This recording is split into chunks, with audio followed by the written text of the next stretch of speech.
All right. So let's get started. Thanks for joining us tonight. This is the third of the series on personal finance and well-being. And we spent the first talk of the series going over trying to define your mission, your purpose in your career, and trying to align that with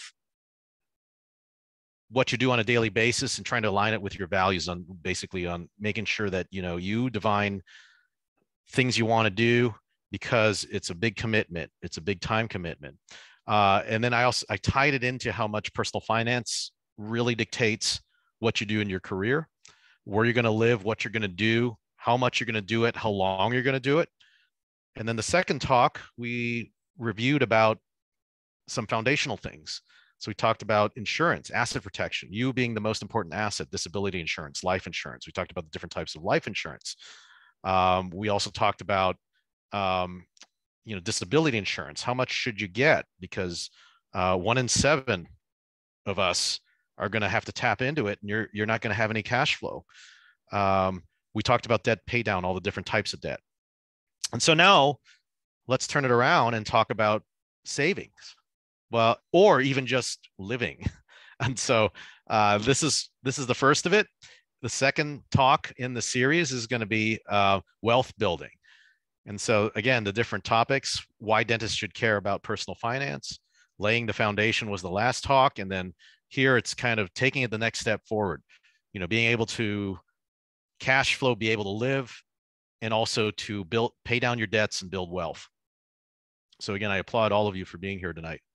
And thank you for joining us. So as I always start, I am not a financial advisor, tax lawyer, professional, accountant, counselor, psychologist, or therapist.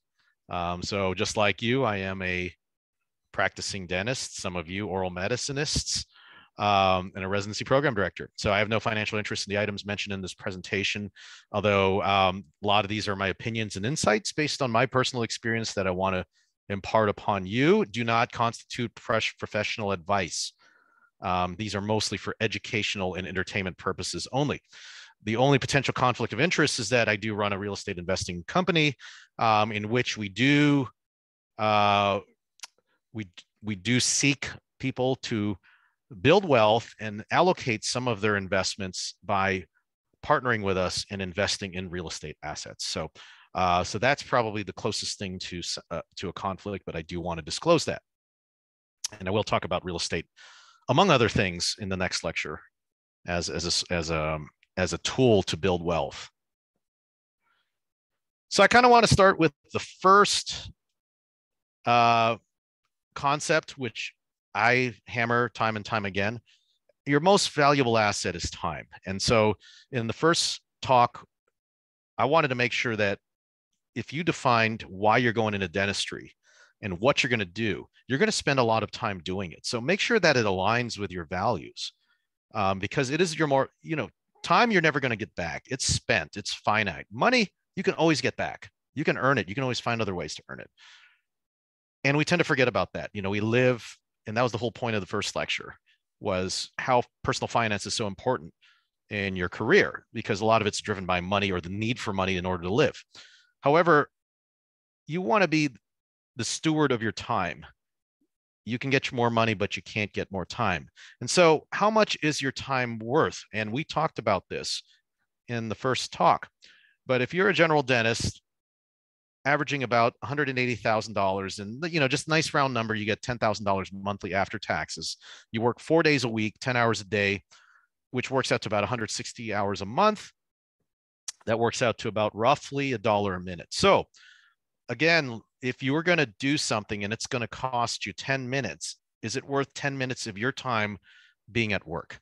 Now, there are some things that are worth your time. Does paying $25 for somebody to mow your lawn, good, which is really 25 minutes of your time at work, worth it if you can save 3 hours on your weekend? For me, absolutely. So think again about what the value of your time is if you are the average general dentist, but this is a nice rough number. If you go into oral maxillofacial surgery, it's roughly double that. Now they're at a higher tax bracket, so it doesn't work out, and they probably work more hours maybe. So general dentist, $1 a minute, oral maxillofacial surgeon, or maybe an orthodontist, about $2 a minute. So we talked about cash flow. So we talked about it, an accountant, whatever it's your personal situation, whatever it's a business, you have your income and your net worth. And so your balance sheet is your net worth, but then your income statement is what comes in versus what comes out. And it's a simple, but most Americans are failing at this. What must come in needs to be more than what goes out. And that's income minus expenses is your net income. And that's cash flow. And this is probably the lifeblood of your day-to-day living. It's the lifeblood of a business. So let's say that you may be living in a house that's worth $2 million, but it's costing you it's tied up in the equity of that house. So yeah, maybe your net worth is a lot, but let's say you don't have any cash flow to cover the debt service on that house, or the debt paying off your student loans, or your day-to-day expenses. When you can't cover your cash flow, when you can't cover your debt service, or if you can't sell your assets that are, sell your home, that's when you go into bankruptcy. That's when businesses go into bankruptcy. That's when individuals go into bankruptcy. So the lifeblood is cash flow, even though a lot of folks like to talk about net worth. And so we're really going to zoom in and hone about cash flow management. And so Jimmy Turner, the physician philosopher, if you don't know him, he's a blogger. A lot of his early content was on personal finance. He is an anesthesiologist at Wake Forest. He's involved with teaching residents. So he's, co-faculty member, since we're all part of Wake Forest School of Medicine. But he's got this blog, and a lot of it, he's written a book, and I highly recommend his book. But he talks a lot about personal finance, mostly for early career physicians. And the other thing, he's also got a coaching group. He's also trying to level up physicians that are disenfranchised from burnout mid-career. So he also teaches and empowers physicians in taking back their career, dealing with day-to-day grind, and dealing with burnout.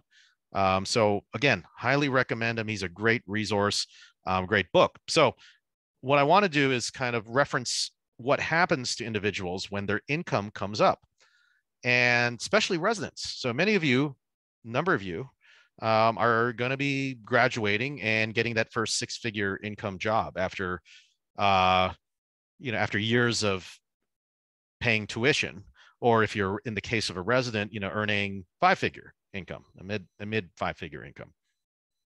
And the trap is, what you want to do is use a backwards budget to determine the savings rate required to retire by the age you want, then build a lifestyle with what's left.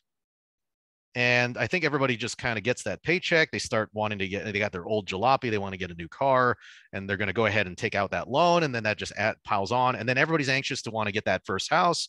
They're just tired of paying rent, throwing money in the garbage, so to speak, and so you've got $300,000 in debt, and now you want to take on another $400,000 in debt to buy a house, another $50,000 in debt to buy that nice car. Once you get that first $100,000 paycheck, don't do that. But I see a lot of people doing that. Pay yourself first and your current self last. So the minute that you take a loan, whether it's on a house, whether it's on a car, think about that $1 a minute scenario. How much more are you going to have to work to service those debts? And so, because basically what you're doing is you're borrowing against your future self. You're borrowing against your time. So the more that you allocate to yourself, the more to buy things, then that's more time that you're basically taking away from yourself. So do the opposite. Pay your future self first and your current self last. And most people are paying are basically borrowing from their future self in order to fund their current self. Don't do that. So again, let's look at the scenario of a average salary general dentist, and that's making 180,000. And so if they were to pay federal taxes, and so they're at the 24% marginal tax bracket, doesn't mean that you're getting taxed at 24% of 180. It's just that a certain amount over 168,000 is taxed over 24%. Now, this is the 2019 federal taxes, which I think still apply right now. So you're going to be paying, if you're earning 180,000 and you don't have any tax breaks, then you're going to be paying 31,550 taxes to Uncle Sam. Now, depending on where you live, your state taxes are going to vary. So North Carolina has a 5.25% flat tax, so you're going to pay about 9,500 in taxes. California is close to double that, and so you're paying an extra $10,000 in taxes a year living in California. South Carolina, actually, it's a little bit higher, but if you live in some of the no tax states like Florida, Nevada, South Dakota, Texas, Washington State, which I didn't list, you're paying no state taxes. So that's a factor, when you're trying to determine where you want to live. So that's the reason why when you look at California, that's the reason why a lot of Silicon Valley, a lot of billionaires are actually moving from California and moving to states like Florida and Texas. And that's why like Austin, Texas is kind of like the outside, the new Silicon, and Miami are like the new Silicon Valleys. So now let's assume that you're a W-2 employee. You have to pay 6.2% Social Security, 1.45%. These are deducted from your paycheck. If you're so you're somebody like I'm a W-2, so these deductions come out of my paycheck before it even hits my bank account. So it's a total 7.65% for the year. You're putting in $13,770. Now, if you're a 1099, if you're an independent contractor, I calculated it. You're actually paying a little bit higher in tax for Social Security and Medicare. So it actually works out to about $21,700 as opposed for the same salary. But there are some tax breaks that you can take advantage of as a self-employed, which I didn't factor in this calculation. So I'm using the W-2. So after you remove all of the taxes, and I'm assuming somebody that lives in North Carolina on a $180,000 salary, your take-home pay is $9,775. Now, this is the estimation in this calculation. What I didn't factor in was retirement contributions, which would reduce your taxable income, so therefore reduce the amount of taxes you pay. So I didn't factor in any of that. So I just said 180,000. Let's just calculate based on that. So your take-home pay, your cash flow is $9,700. And so let's say that you're graduating and you got the average student loan, and the average student loan is $300,000 on a 25-year term. And so it works out to be paying about $2,300 a month. And then you got a home mortgage. Let's say you got a $300,000 mortgage, which, depending on the market you live in, is very difficult to get. And even that 3.5% interest rate, right now, interest rates have actually spiked up just because of the central bank increasing Fed funds rate, lending rate to curb inflation. So interest rates actually, I think recently I know of somebody that, we were looking at a refi of our house. We just got it under the gun for 3.6. However, some of these are going for 5% interest rate. So, but let's say a $300,000 mortgage, $1,350, home insurance for that home, $150 a month, property tax in North Carolina, let's say $200 a month. Let's say you're paying about $350 in utility, home maintenance, about $120. And then the other things, we need to have cable, we need to have internet, we need to have cell phone, you need to have health insurance. So, taking about the average cost of a health insurance plan, let's say $650 married, I'm using that. Let's say you're just starting out, you don't have any kids, could be double for a family of 2 kids. Again, depending on what your employer benefits are or what you're able to get in the marketplace if you're an independent contractor. And then malpractice insurance, disability insurance. So if you were to take all of these, you're left with about $4,170. Okay, great. So what do you do with it? So let's look at Dr. A. Let's say that he's a little bit more frugal. So he's left with $4,170. He's got a home. he's got some credit card debt that he's carried over, while he was a student. But he's got an old car that he or she owns free and clear. So let's say it's something practical like a Honda Accord. And he or she does their groceries at Aldi.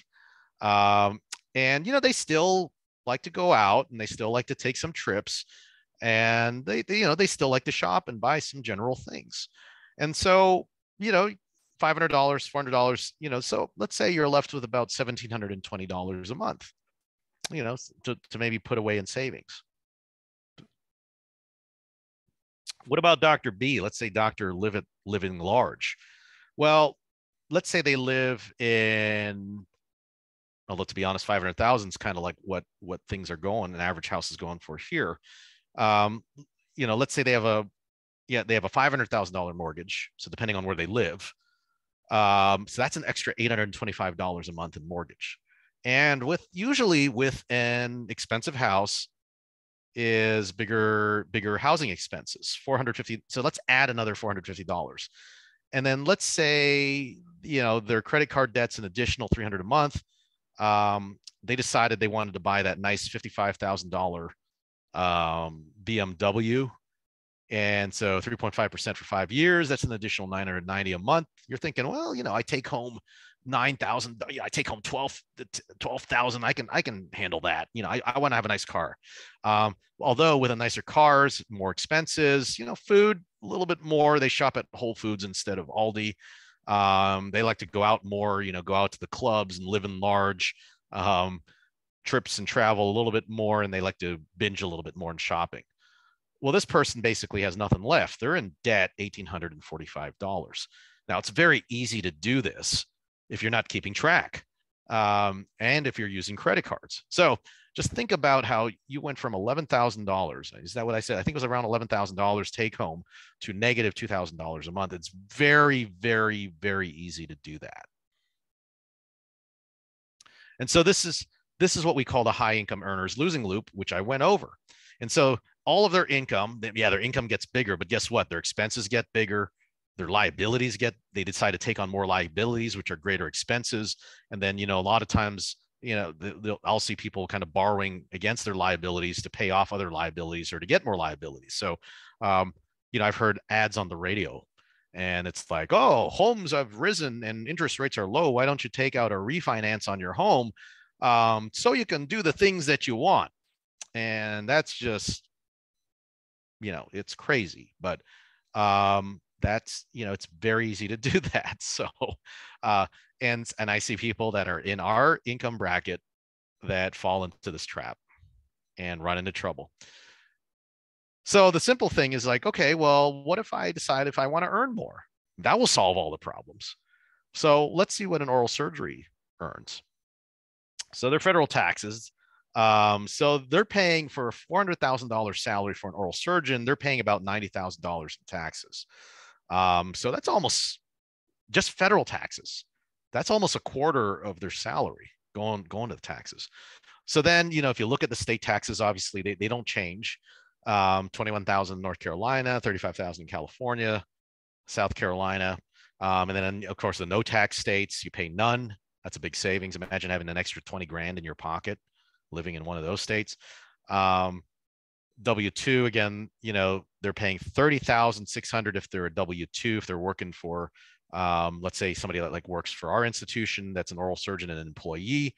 And their self-employment tax actually works out to be less just based on the formula for 1099 employees than the W-2 calculation for the lower tax bracket. So they're basically netting $260,000. So, which is $21,000 a month. So that's very nice, so let's apply those same things. Well, let's say that because they went to oral surgery, the balance on their student loans have gone up. So instead of a $300,000 loan, it's a $375,000 loan just from having been training for 4 extra years, and their principal and the interest have accrued on that. So they're paying a higher average rate on that. So that's $3,000, just shy of $3,000. So let's say that, they're earning more and they decide to get the $500,000 home. So that's a higher mortgage to 2,245. Although again, you probably can't get that mortgage if you were to try to get one under contract now. Home insurance for that home, a little bit higher. Property tax for that home, a little bit higher. Utilities, home maintenance. And then, the other costs are about the same. Cable, internet, cell phone, health insurance, still the same. Malpractice and disability insurance. I don't know. Malpractice may be a little bit higher for an oral surgeon than a general dentist. I kept it the same. So they're still left with a pretty good, healthy $14,190. Now, this is not putting away for savings. This is not putting away for retirement. So you earn more. You can probably do more. Yeah, you got a greater buffer. But let's look at one salary. Let's look at a scenario. And so this is a family of 5. And they decided, well, I'm making this much. Why don't I buy that bigger house? And, so that bigger house, they decided to get a $1 million home, which is not uncalled for in this day and age. Let's say that because of that, the property tax, utilities, home maintenance to this $1 million home is more. They still have credit card payments that they're paying off. They decided to get this. I always use this example because I had this car. It's a Mercedes GL, and a couple faculty members that are in our department have this car. I know. It's a $75,000 to $100,000 car. So, this is what you're paying for it. You got kids. Let's say you got 2 kids. You got to put them in private school. So that's $3,000 a month, although that's actually kind of a low cost for some private schools, because I've seen some private schools that are actually more than college tuition. And then you want to put your kids in activities. And then you got your car expenses because you got the more expensive car. You spending food was about the same, eating out and entertainment. They're thinking, let's live a little bit larger. Trips and travel, they want to take those trips to Europe every year. So, maybe 2 or 3 times a year. And then they shop for clothes, Coach bags, whatever. So that $14,000 a month without even saving is gone, completely gone. But it's very easy to do this also, especially when you have a family.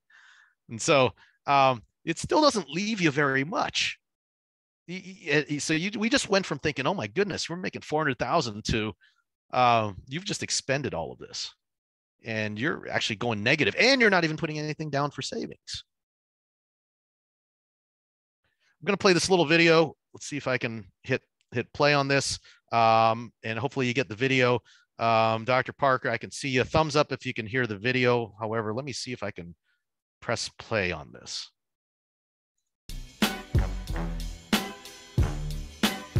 I think people have to be very careful to not get trapped along the way with things that you can afford with your current lifestyle, but they're also imprisoning you in the fact that you are now going to have to work this 40-hour-a-week job. Working for things as rewards is a real trap. It's the biggest one. There are 2 great addictions, heroin and a monthly salary. Right? And that's why you can't get rich renting out your time. Because even when you start charging more and more for your time, it's a slow upgrade loop. You upgrade your house at the same time, you upgrade your car at the same time, you move in the neighborhood.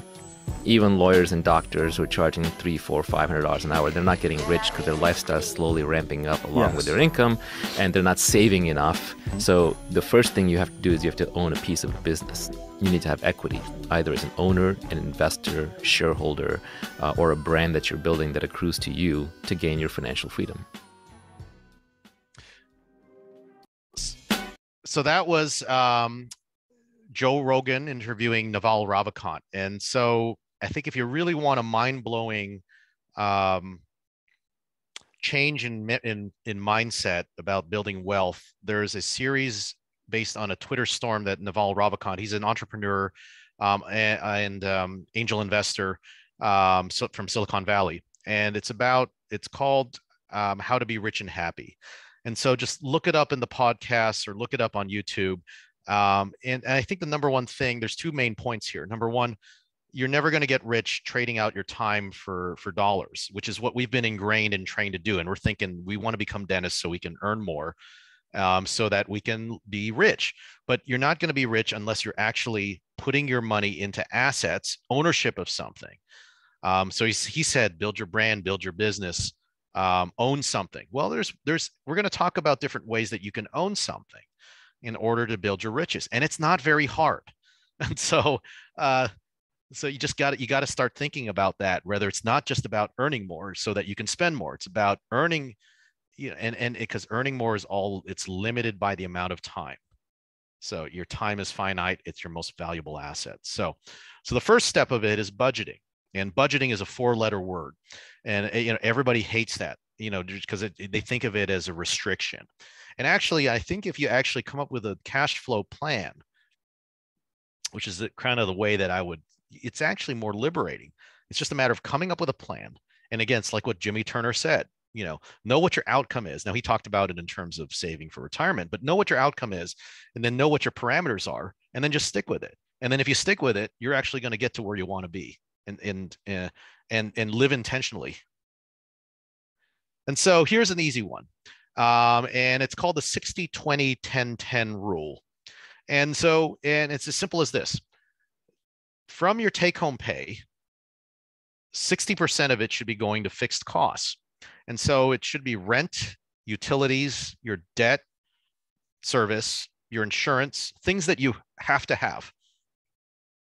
20% of it should funnel into wealth building. And so it could be investing.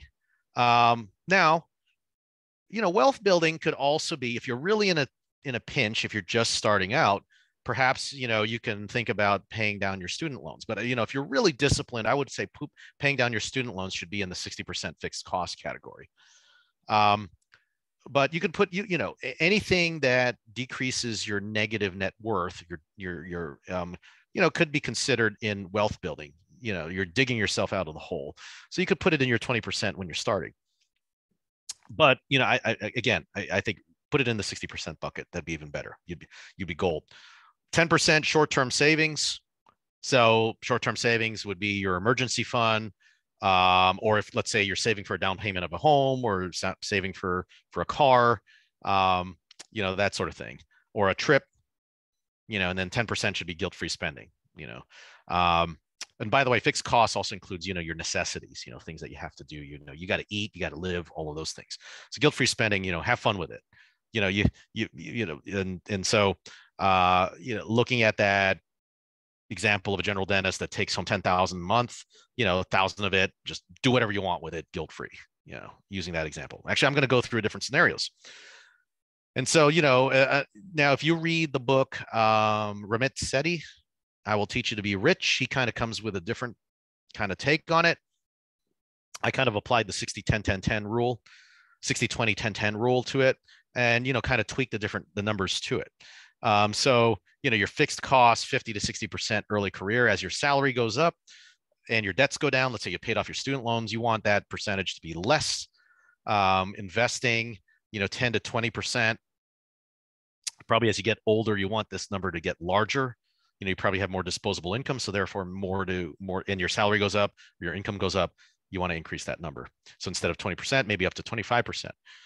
Savings goals, maybe if you're starting off with a lower salary, maybe it's just 5 to 10%, again, 60-20-10, 10 rule, and then, because somebody in early career has less of a salary, you don't want to leave yourself totally deprived. That's why this percentage is a little bit higher for guilt-free spending.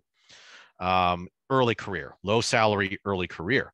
Mid-career, if it's higher, then that number should go lower, guilt-free spending. But hopefully as that, even though your percentage is down, maybe your total amount of that's going to be up. And so this is just kind of a good example. Another different take of the 60-20-10-10 rule with some modifications.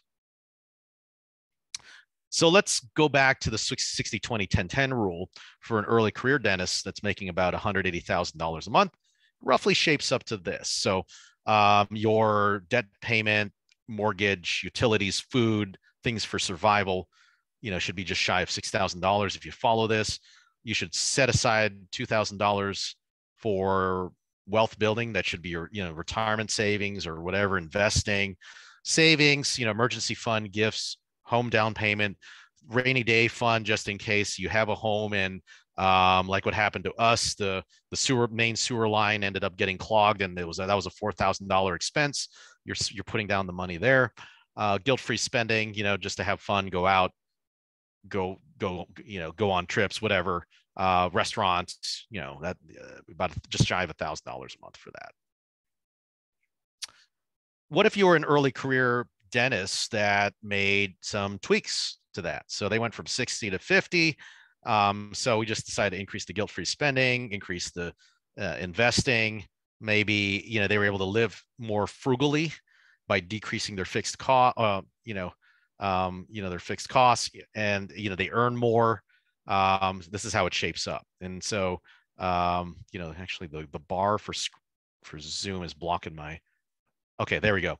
So sorry, I take that back. This is actually an oral maxillofacial surgeon, early career, take home $13,720 a month, kind of using that example there in the breakdown. So this is the tool that I came up with.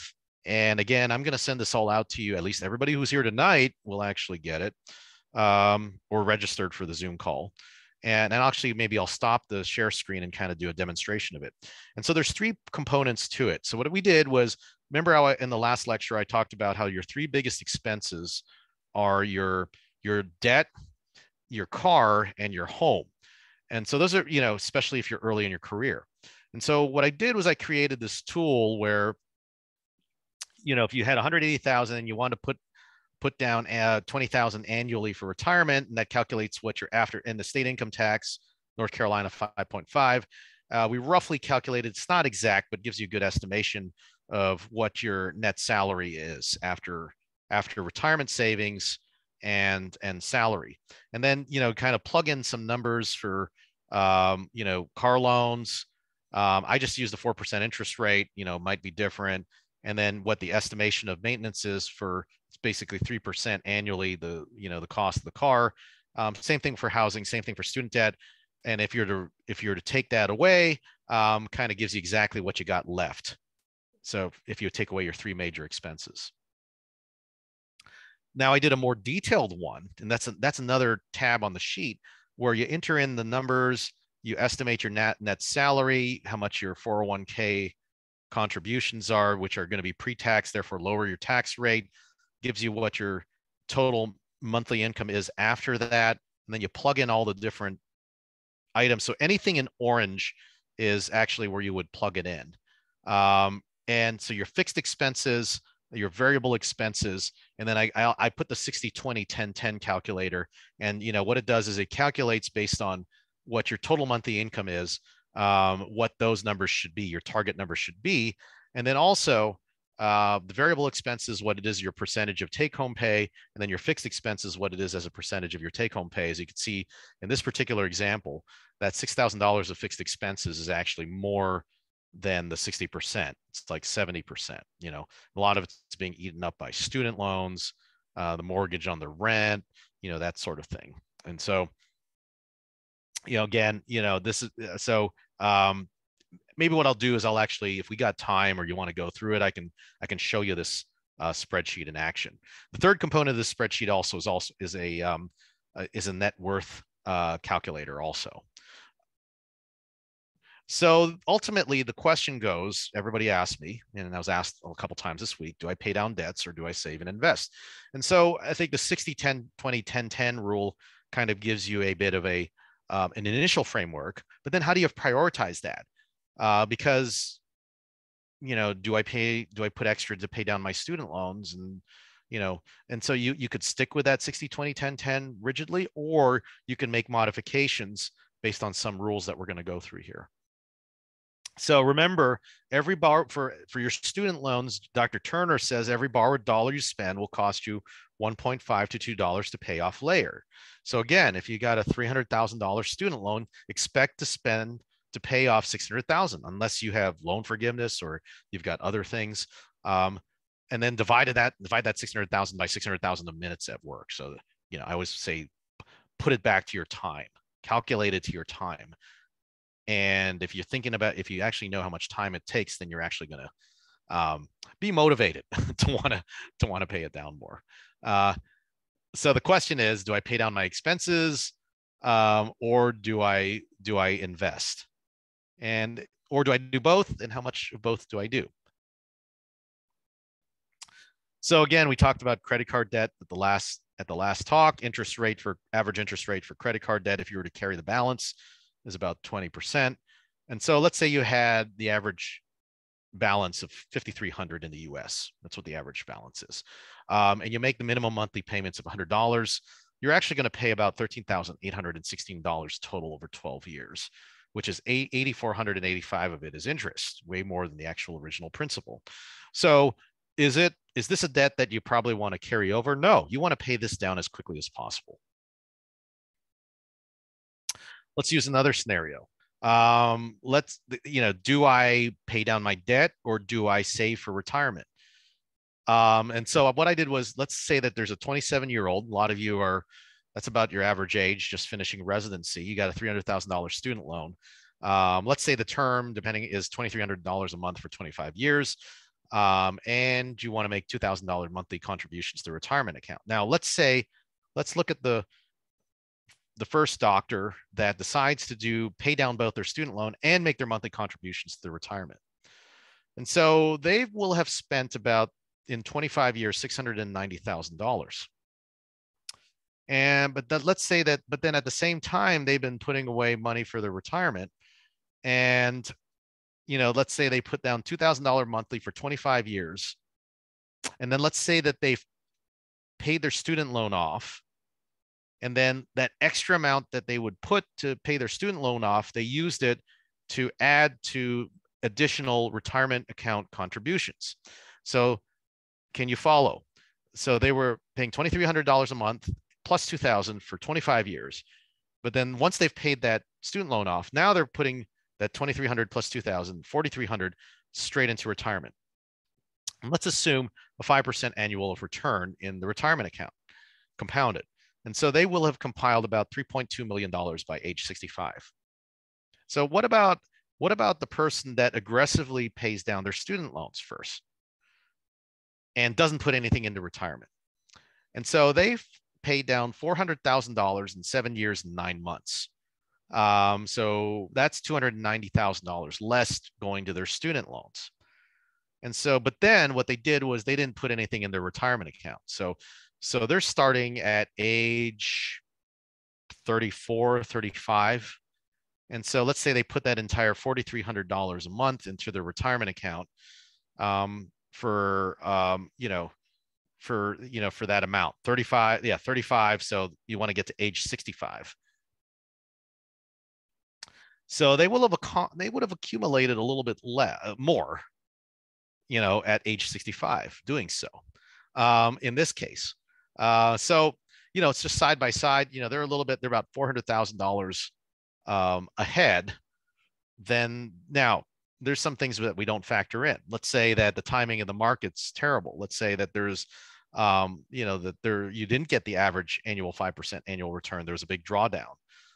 Again, though, 30 years, you're more likely to weather such storms like that.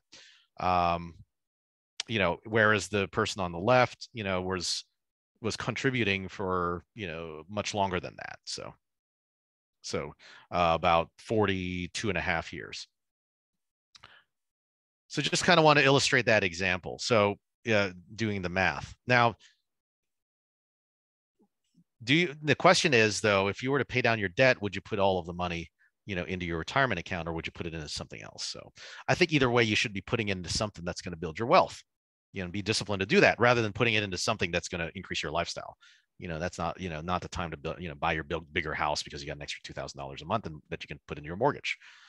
So pay down debt or save or invest. So Ryan Inman, he's got a great book. This is another great book to read.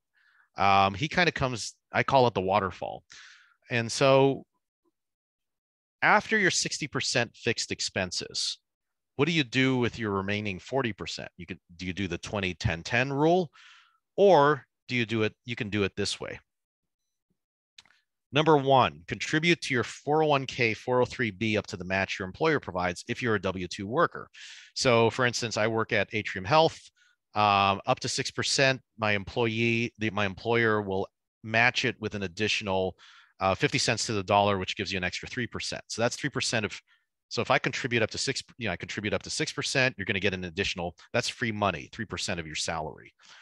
So if you take advantage of that. So that's number one, first priority. That's your first bucket. Whatever. Next, pay off any high interest debt, 8% and higher. So credit cards, whatever. So 8% and higher, pay those off aggressively down. That's what, Next, create an emergency savings fund, 1 month of current expenses. So that's the first step. Once you hit that threshold, then contribute to your HSA. So health savings account. If you've got a plan that supports it, we've got 2 plans at Atrium Health. The health savings account's a nice vehicle. I'm going to talk a little bit more about it at the next talk, because it's something that stays with you. You can invest in it, it grows, and then you can actually pull it out. It's used with pre-tax dollars. It grows tax-free, and then you can pull it out if used for medical expenses, tax-free. That's the only thing that has that triple benefit. You can actually pull it out for other things, but you're going to pay taxes on it. Max out your Roth IRA if eligible. So $6,000 per. So this is with post-tax dollars. You're putting it into your Roth IRA. You want to max that out, and then max out the remainder of your 401k, 403b.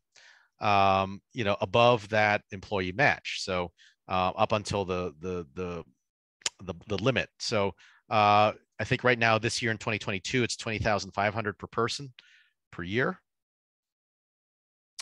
Now, backdoor Roth contributions, if you're not eligible for a Roth IRA, I'll talk a little bit about what that is in the next talk, because some people want to accumulate money with post-tax dollars, but you want it to grow tax-free and then be able to use it tax-free. And there's a lot of a belief that, and there's a way that you can kind of supersede that $6,000 limit and accumulate more than just putting $6,000 a year. And then fill up your emergency savings to up to 3 months of total expenses at a minimum, and then pay down any debt that's between 5 to 8% interest rate. So your lower interest debt. So usually student loans would probably fall in that category. Home mortgages would probably fall into additional payments to your home mortgages.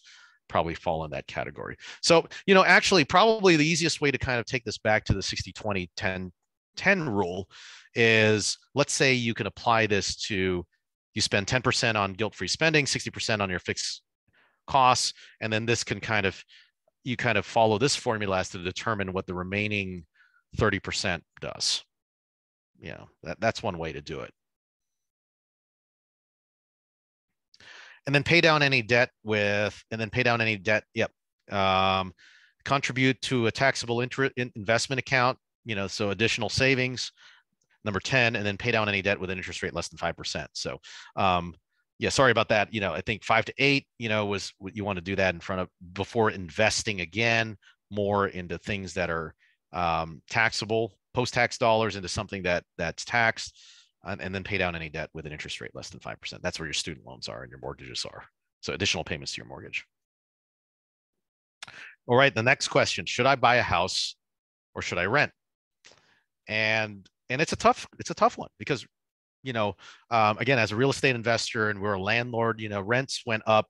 We have properties in Tampa where average year-over-year rent went up 25%. So that's scary, if you're year to year, and then all of a sudden your next year's rent's 25% higher than the previous year's rent. So if you have a mortgage, it's a fixed amount. And the other thing is you're building equity when you have a mortgage, but then when you're renting, you're not building up equity. But so the easiest thing that people kind of use, and especially real estate agents or mortgage brokers, is saying, well, you could pay $2,000 in rent or you can pay $2,000 in mortgage. It's not that simple, because usually what happens is, when you're a resident, you live in an apartment, and then you're anxious to just get in the real estate market and get that starter home. and and you'll stretch whatever it can, even though you got $300,000, and then I'm going to take out another $400,000 mortgage to get my house because I got to own a house. It's the American dream. And then you got to upgrade, you get a family, you get another house in the suburbs, and then you start building up, your family grows, and I've seen this, people that the last 20 years I've seen people go through this progression, and all of a sudden they got the $1 million, $2 million house, just because they think, their cash flow can afford it. And so, okay, poll time. You know what? I didn't even create the poll ahead of time, so I'm going to forego that. So, and we're running out of time here. So what I wanted to do is illustrate an example of a home that's close to us. Now, these are based on last year's numbers. So last year's value of the house, last year's rent. And so this home was on the market for $2,200 rent. And so if you were to pay renter's insurance, it's about $100. You pay for your utilities, it's about $350, and you pay for your cable and internet. And so your total is about $2,750 a month. So let's say in April of 2021, this home was actually valued at $450,000. And so let's say that they got a mortgage of $360,000 for 30 years. So, that's, I think that's, what is that? $90,000 down, for that $450,000. So they put 20% down on that. So, at 4% interest rate, $1,718 a month. But then you got to pay home insurance, same amount, about $150 a month. You got to pay property taxes. Property taxes in North Carolina are 0.86% of the value of the assessed value of the home. So let's say $322 a month in property taxes. Utilities, cable, internet, those are about the same. But then a lot of these homes, they have what they call an HOA, homeowners association fee to take care of common amenities within the neighborhood, or maintenance, or things like that. Community swimming pools. So we're in a neighborhood that's like that. So it's not a straight comparison. You're paying about $2,940 a month.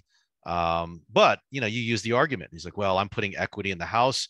It's going to go up, and I'm going to make money off of it. So what I did was $450,000, 20% down. You need to come up with $90,000 in order to get this $450,000 house, unless you get a doctor's loan. Your closing costs are about average 2.2% the value of the home. So title, lawyers, insurance fee, all these things. It's an extra $9,900. So in order to get this house to here, you got to have roughly about $100,000 stocked away. So for this $450,000 house, although I bet you now this house is about $550,000, just based between last year and this year. I haven't looked it up in Zillow. So if you get a doctor's loan, there's a lower entry. And so 3% down, doctor's loans with no private mortgage insurance. So you pretty much need $13,500 down, again, with the $9,900 closing costs. So this is much more accessible. And of course, doctors have access to this because they're considered a low risk lender. And so they can be 97% 97% loan leveraged, because they're, you're less likely to not have an income, although it happens, not have an income and then not be able to pay your loans. That's why lenders are able to do these riskier terms for them. But however, your mortgage is actually going to be a higher mortgage. And the mortgages for these doctor's loans are generally higher than your conventional mortgages. So it's a higher interest rate than the one I used in the other example. And then you have a higher mortgage. So you're looking at about a $2,277. Home plus the home insurance, plus the property tax, plus the utilities, cable, internet, you're spending about $3,447 a month. If you get a doctor's loan and you're just starting out with 3% down. So again, these are the amortization schedules, so this is where I got that value. So over time, you're spending about $819,000 in the over time in the 30 years. Now, this is assuming that you just keep the same loan and don't refinance it. But interesting thing though is every time you refinance, your clock starts. So yeah, it's great you were able to refinance and get a lower rate, but you've been paying down your mortgage for 5 years and now you're starting over again. So this $819,000, assuming that this is basically 7 years of your time devoted to just paying down your mortgage, so just for your mortgage. So the home buying rules of thumb: never carry a mortgage greater than 2 times your gross income, although that's very hard these days in most markets. 180,000, so that means don't carry a mortgage greater than 360,000. I guess it's doable. So this kind of tells you, what's the home that you want to get. Spend less than 20% of your gross income in housing. So if you earn 180,000, you want to spend less than $3,000 a month. And this is not just your mortgage. This is like, everything. And so plan on spending, and this is all by the White Coat Investor, Jim Dahl, another book again to start with. Planned on spending 5% of the value of the house to buy it, 1 to 2% per year to maintain it, and then 10% of the selling price to sell it, because that's just a number of different costs that are associated with, plus the 6% commission that you do to, and then, there's various other fees that are paid. So but should I buy a house or should I rent? So what I did was, let's make a comparison between the two. So if somebody, again, using the scenario for this house, $450,000 with the doctor's loan, 3% down, they lived in it for 4 years, they paid about $109,000 in mortgage payments. And so that they basically, in essence, saved 28, paid down less than $30,000 of principal, but have paid $80,000 of it in interest. Now, by the way, going back to this amortization schedule, early on in the life of the loan, most of it is interest heavy, and it gets smaller and smaller and smaller and smaller. So most of your money is going to interest. Essentially, you're kind of paying rent, but you're building a small principal. A fraction of it you're actually lopping away into your equity in the home. And so, but we took away, going back, in the 4 years of owning the home, they've $14,000 a year, including all the expenses, is about $56,000.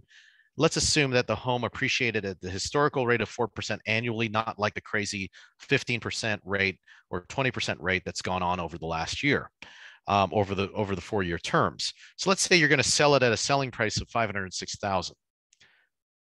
And so you made a $56,000 profit from your $450,000 purchase price.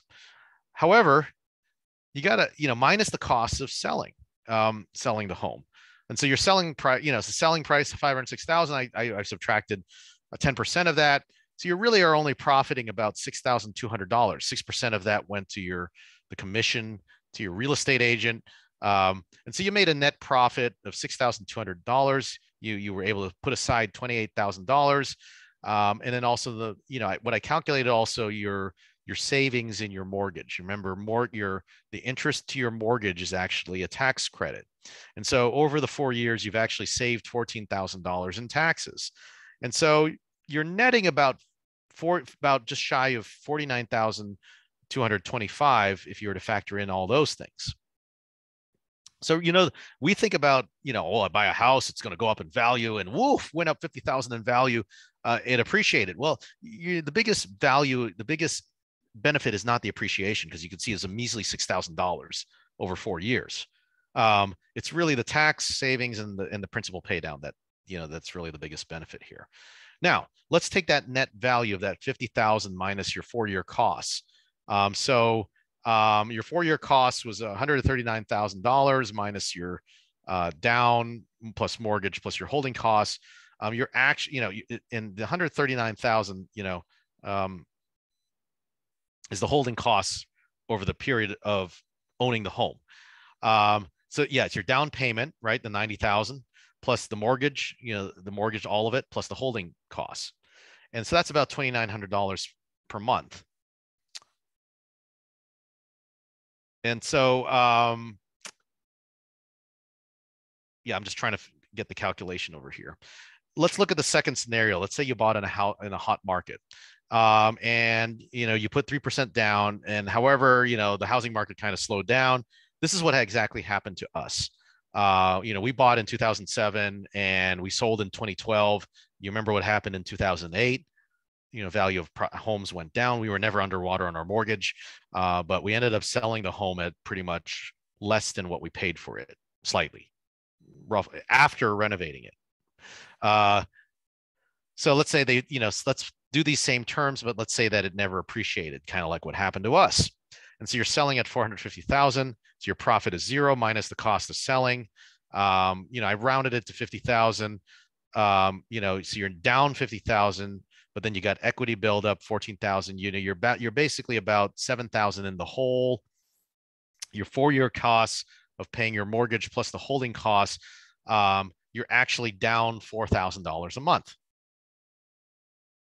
So again, the math, scenario number one, if you took the net profit minus the actual holding costs over the 4 years, you're actually still down. You still have spent about the average of $2,900 a month for those 4 years. You actually didn't make any money. You actually spent about $2,900 a month.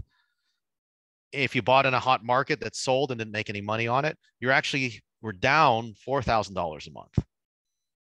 So let's put that side by side to the renter. Remember, we said the renter was going to spend about $2,800 per month. And let's again, historically, inflation for rents and historically rent increases is about 2%. And so, rent increase for that, you basically, what we did was what I did was kind of compared what happens if you had the 4% appreciation compared to the scenario where you got the rent. You're actually down, you're averaging about $2,833 per month in your total expenses if you rented. If you bought a house and sold at a profit, you actually have spent $2,900 per month. So you're actually down. You're actually almost even. You're actually not much more ahead than the person that rented.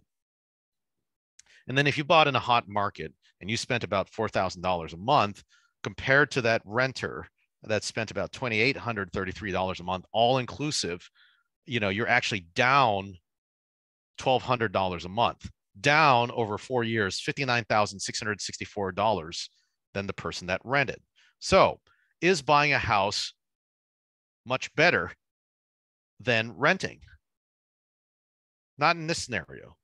Even if you did make more money, you're actually losing. So think about it. Don't be so anxious to want to get in and buy a house. The numbers have got to make sense. Here's a second video, and from a 1993 Berkshire Hathaway shareholders meeting, which is kind of the Woodstock of investing geeks. I want to go to this one time before. Warren, so this is Warren Buffett, one of the richest men in the world. This is Charlie Munger, his partner, and they give some sound investing advice, sound life advice. And so I want to catch them while they're still alive. They're both in their 90s, but they're just still as sharp as ever. But here they talk about buying versus renting a house. And so let's watch this clip. We waited until 1956. We got married in 1952. We decided to buy a house when the down payment was about 10% or so of my net worth, because I really felt I wanted to use the capital for other purposes. But that was a way different environment in terms of what was available to buy. In effect, if you have the house you want to buy, I definitely believe in just going out and probably getting the job done. But in effect, you're probably making something in the area of a 7 or 8% investment implicitly when you do it. So, I think the time to buy a house is when you need one. And when do you need one? Well, I have very old-fashioned ideas on that too. The single people, I don't care if they ever get a house. When do you need one if you're married, Charlie? I'll follow up here for this. You need one when your wife wants one. Yeah. I think you've got that exactly right. So some wise advice from Warren and Charlie.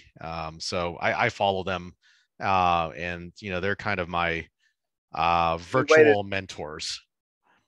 So went through different scenarios, cash flow plan, 60, 20, 10, 10, talked about investing versus saving or paying down debt, and then also the scenario of buying a house. So the take-home points: pay your future self first, then your current self last, but leave enough to reward your current self appropriately. So 10% is probably a good reward. That's a good starting point. 60, 20, 10, 10 rule, but it could, you can vary from it. I've given you a tool that you can use to kind of work around that. The waterfall methodology, maybe between the middle 2010, what do you do? Pay down debt versus invest. And so the different steps, savings for retirement versus paying down high interest rate debt, savings for your Roth IRA versus emergency fund versus paying down low interest rate debt. Working for things will not lead to security or wealth. And also working for income to pay for things or to pay for your lifestyle is not going to lead you to security or wealth. Your income rises, your expenses rises also. And so you got to build your portfolio of assets that you own. I'm going to talk in the next webinar, how to do that. And we're going to talk about different assets, whether it's paper assets, stocks, bonds. I'll comment a little bit about crypto. We'll talk about real estate. How do you build that portfolio? Buying a home is more than just comparing rent versus a mortgage. As you can see in the example that I used, that person that bought, even though they supposedly made a $50,000 profit on their home in 4 years, actually came down. They were actually losing than the person that actually rented. Now, I did talk about the risk of rent inflation. Historically, it's about 2 to 3%. It's not the 25% that we've had over the last few years. All right. So again, this is seminar number 3 of the series.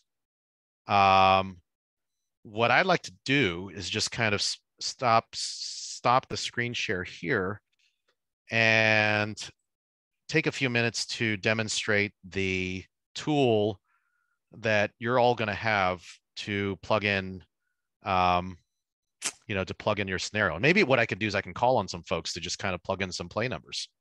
Or I could just do a demonstration. So whatever works. So let me kind of share screens to this. And so remember, I talked about your 3 biggest expenses are your car, your house, and your student loans. And so let's say that you want to enter your annual gross salary. Many of you are going to get your first jobs. So let's say you're getting 100. Let's see, is this letting me edit? For some reason. Oh, it's protected. Hold on a second. Let me stop share here for some reason. For some reason, it's not letting me edit this. Let's see here. Enable editing. Okay. All right. Let's get this back. Let's get this back up here. Share screen. Spreadsheet. There we go. All right. So let's say that you're starting off and you're earning about 140,000. And maybe you don't want to contribute to your IRA. Let's say you just want to contribute 10,000. So this kind of tells you what your net salary is after taxes and what your monthly take home is.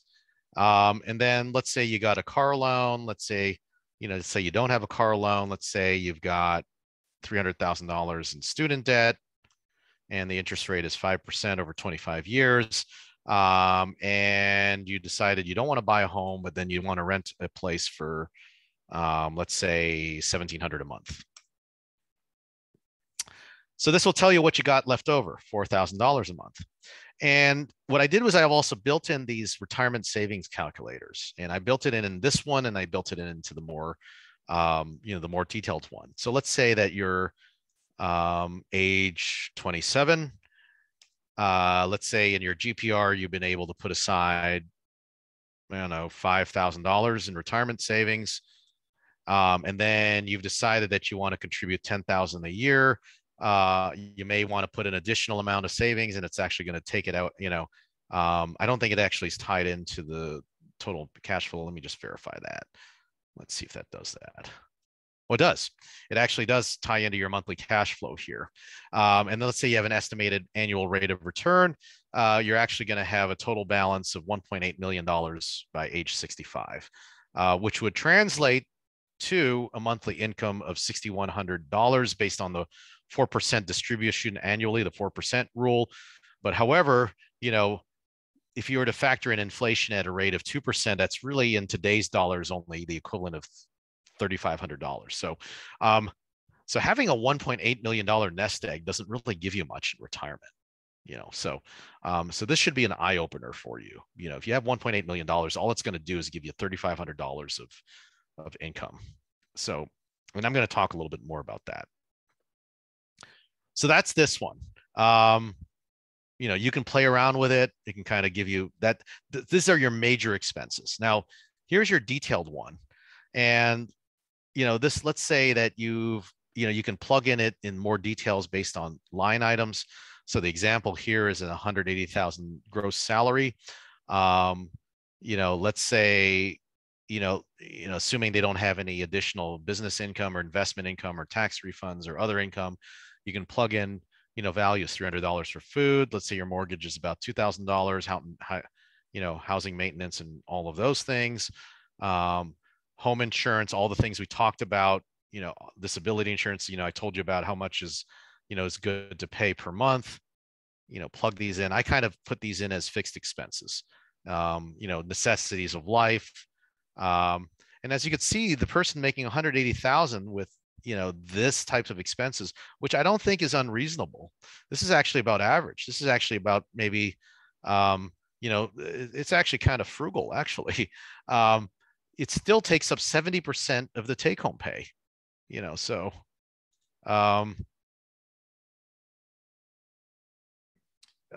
actually, what? For some reason, this is not changing. Should be the sum of G19 to G40. I'll fix this before I send this out to you. So, yeah, you can see it went up here. So somehow it didn't include that last line there. But I'll fix that before we send that out. And then this just kind of tells you what you have left with variable expenses. So eating out, things that you can change, vacation, education for children, although that could be a fixed expense, financial support for other family members, charitable contributions, other shopping. So you can plug these in and you can get what you got left over. And then you can compare. What I did is I built a 60-20-10-10 calculator based on your your estimated net salary, kind of the guidelines if you wanted to stay within those. So now I also built out some other calculators here. A debt payment, retirement savings, just like the last one. So let's say you're age 27 and you already have, you don't have a zero retirement balance. You decide to make some monthly contributions based on what was up here. So I said the maximum annual contributions. And then you decide to do some additional contributions up to the maximum. I forgot what the maximum was. But let's say you added an additional $3,000. Again, you can plug in the annual rate of return. So let's say that it wasn't as good. You get 3%, changes over here. Let's say it's 5%.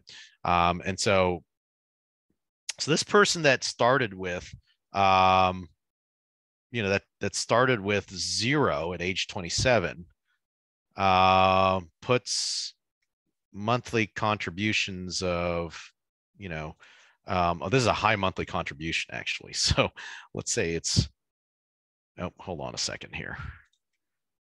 C4 divided by 12.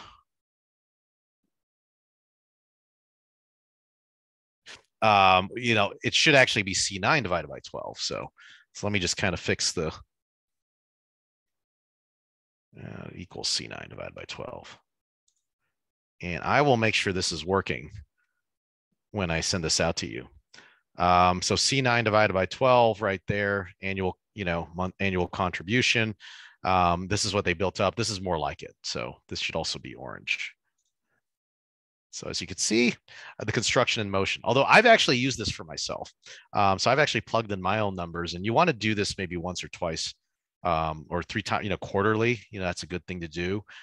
Debt pay down, you can always calculate. Let's say you got a student loan, you can put the interest rate in it, 300,000, what's 25 years versus 10. You can see the payments go up, 15, it goes, it's longer. And then of course, 25, it does that. So you can calculate that.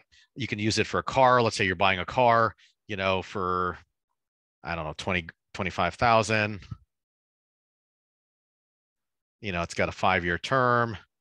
Those are your monthly car payments. So you can use it for that, 5-year term, 3% interest rate. So you can use it for any of those. Same thing for mortgage, purchase price, down payment. So let's say you put a 25% down payment for there you go, for a $500,000 house. Tells you what your total mortgage is, $375,000. Let's say you get it at a 4% interest rate. Over 30 years is what your typical amortization rate. And then these are your monthly payments. So that's the tool. Now, last page I want to show you is your net worth. And so let's say, I just you can plug in what's in your checking, what's in your savings, your investment accounts, your retirement accounts, everything you own minus everything you owe. So this person's got $250,000 in student loans. Their mortgage on their home is $350,000, even though the home is valued at $300,000. Oh, you know what? That doesn't make sense. Why would you have a home mortgage unless they're underwater and the market went down? So let's say they have a $400,000 home. That makes a little more sense. So $400,000 home, $350,000 mortgage, $3,000 in credit card balances. So, more likely, if you're early in your career, just starting, this is going to be a negative value. And then, gradually, that should get to 0. And then that should get bigger and bigger and bigger as you get, closer, farther along. And, we went over what net worths of retired individuals are. So that's that. That's the tool. I'm going to make sure I fix the little kinks before sending it out to you. But, just kind of want to open the floor out to questions about everything. So, but again, thanks for being here. Thanks for joining. And, thanks for educating, again, kudos to you for educating yourself. So, I'm happy to do a Q&A. I'm happy to stay as long. Maybe I'll stay on for, I'll stay along for as long as it takes, up until maybe 9:15 at the latest. But, if we get a good discussion or questions, or if you want to play around with that thing, feel free to. So anybody got some questions or comments?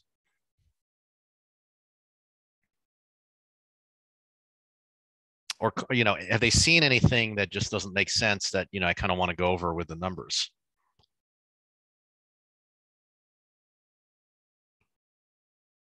Anybody, how many of you think are going to be using this tool if I sent it out to you? Just kind of comment in the chat, or you can even question. Okay, excellent.